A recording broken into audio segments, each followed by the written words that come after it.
Welcome back to the Bob Davis Podcast YouTube channel. I'm in New Hampshire, and I just put up a new podcast at thebobdavispodcast.com, which is entitled Summer End in New Hampshire. Just like this one, Summer's End in New Hampshire. And I'll put a link for that podcast up in the description box so you can listen to it and appreciate it. If you would, you can get the Bob Davis Podcast at iTunes, Spotify, Audible. I hate Stitcher, but I'll mention Stitcher, Stitcher.com. And right off the page at thebobdavispodcast.com. There's streaming audio and everything else. Really helps if you subscribe to the Bob Davis Podcasts on iTunes. It helps the feeds, and certainly love it when you click through and visit. I'm told that YouTube people don't do that, but I do it, and many other people do it as well. So thank you. And thanks for the donations at thebobdavispodcast.com. I'll talk more about that going forward, but I'm not going to waste your time at the beginning of the video talking about that.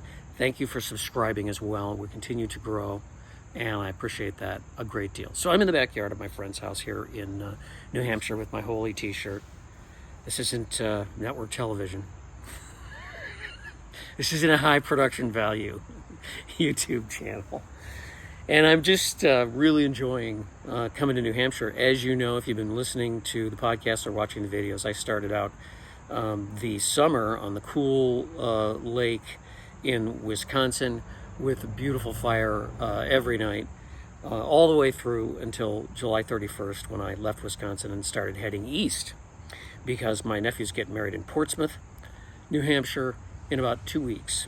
And directly after the wedding, I'm headed southwest across the country as this mega trip for the summer continues, although summer will end soon if you take the going back to school motif, as many of us do now. When I was growing up, we went back to school after Labor Day. I find it really unfortunate that kids have to go back to school on August 24th, or August 26th, and that we already have people on the news talking about back to school stuff when we didn't even have to think about that until after Labor Day. And of course, what is it? The equinox is something like September 21st. So yes, summer is ending and fall is going to begin, and I'll be headed southwest right at the first tinge of fall. I expect to see a lot of color changes. So the podcast is really about something that I've been wanting to say for a while. I've been wanting to say that we have been conditioned to believe that everything in this country is all one thing. It's just the whole country is a shopping center or a strip mall with a Taco Bell and a Walmart and a Lowe's and a Home Depot and a bunch of little shops that do any number of things, nail shops and stuff like that. And people think, well, America's really all one thing. And I really would like to get this across to my international viewers. America is a United States. All the states were developed and settled differently at different times, although certain sections of the country were settled around the same time by different kinds of people. And so the people in the individual states look different, act different, have different histories, and the states themselves have different histories as well. So there's a lot of diversity in the United States, and I think people forget about that. I have friends that travel internationally. They've taken their vans or they're getting vans and they're driving around Europe. And I think that's great, but I have no interest because I can't get enough of the United States. And I've been to all the lower 48, haven't gotten to Alaska or Hawaii yet, but eventually I'll hit those two as well. And I wouldn't mind going to the territories, but I'm very America-centric. And one of the things I've learned through Nomad travel and travel throughout my life is that these places are different. The people look different, they act different, they speak differently, they have different histories, as I said. We're here in New Hampshire, and we've been to a bunch of, I guess you could call them venerable New Hampshire and Maine restaurants that have been here around Manchester and Portsmouth and over in Maine for a long time, and you go in, and it's not, this is not a place like New York City or Washington D.C. or even Chicago, where there's a big emphasis on foodie culture and everything has to be this sort of cuisine kind of thing. Whereas here it's just very, lobster chowder lobster, full-bellied fried clams, steamers, clams, I don't know, all these things that you get. Indian, what do they call it? Indian pudding. I don't know what it is. It wasn't very good. But they're just regular places, and I just love it. I love it. It's the best corollary I can come up with would be for Minnesotans, the difference between Minneapolis and St. Paul. St. Paul, good old St. Paul, as my friend Tommy Mischke used to say. Good old Minneapolis, or no, big time Minneapolis, good old St. Paul, or the way it feels in northern Minnesota as opposed to southern Minnesota is a much more salt of the earth kind of feeling. That's New Hampshire. So I left Wisconsin, as you know, if you've been following the podcast and the YouTube videos, went straight across the country through a sea of green abundance, amazing, just amazing, all on back roads, cut up through Pennsylvania into New York State, camped in the Adirondacks, went across Vermont, which I still think is an illusion. It's some kind of a time warp. It's a beautiful state. I love it. On into the White Mountains in New Hampshire, and I was planning on camping up there for a couple of weeks, maybe 3 weeks, and as you can tell, it rains every day, and it's made everything super green. So one of the things I talk about in this podcast is the flora and fauna of New Hampshire and how the soil makes trees different up in this part of the country. You can't imagine, especially if you're out there sweltering in the desert in Arizona, you just can't imagine the green. It's incredible. And of course the sound. For me, it's the sound. That's what I key on, and I have some great summer sound in this latest podcast. But it's something really classic about being up here that trigger my childhood memories of summer. And those are the most resonant memories I think all of us have of summer, no matter what we did, whether we went to some state fair or the carnival or, it doesn't matter what we did. Those memories of grandparents, this garden of my friend's house reminds me of my mom's, my grandma's garden with its, she had beautiful rose bushes and flowers, and she spent a lot of time out there in the garden. So I've learned a lot about the trees, beech trees, white ash, certain kinds of pine that grow in the soil here that don't grow anywhere else. The mountains, Mount Washington. We're going to go visit Mount Washington here in a week or so. Mount Washington is about, by Western standards, it's something like 5,500 feet, 6,500 feet, but it has some of the harshest weather conditions in the world because of the wind up there.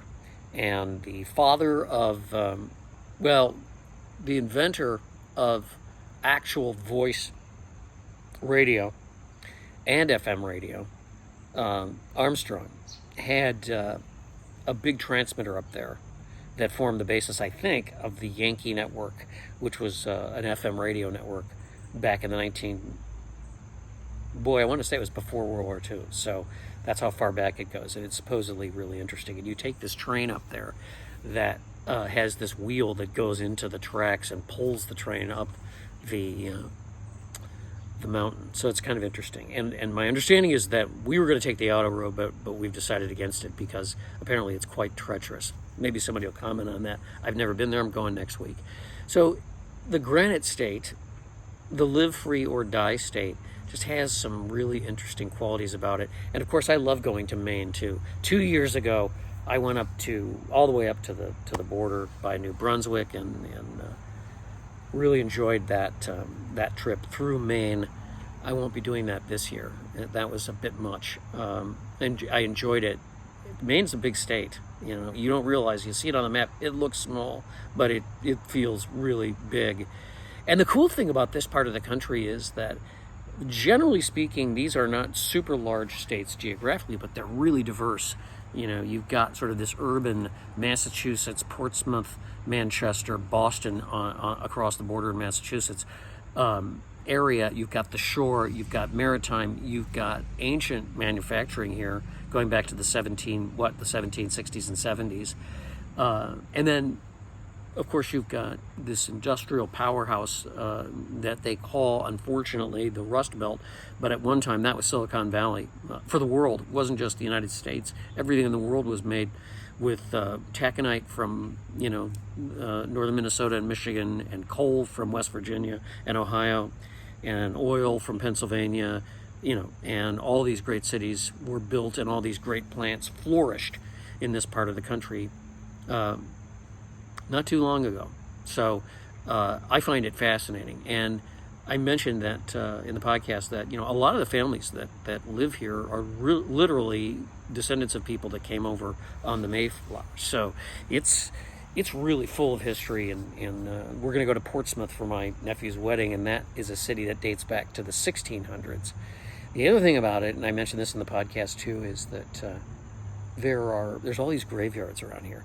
There's a lot of graveyards everywhere. There's a lot of graveyards in the Midwest. But see here, they started putting people in the ground in the 1600s. So the graveyards are, pretty crowded.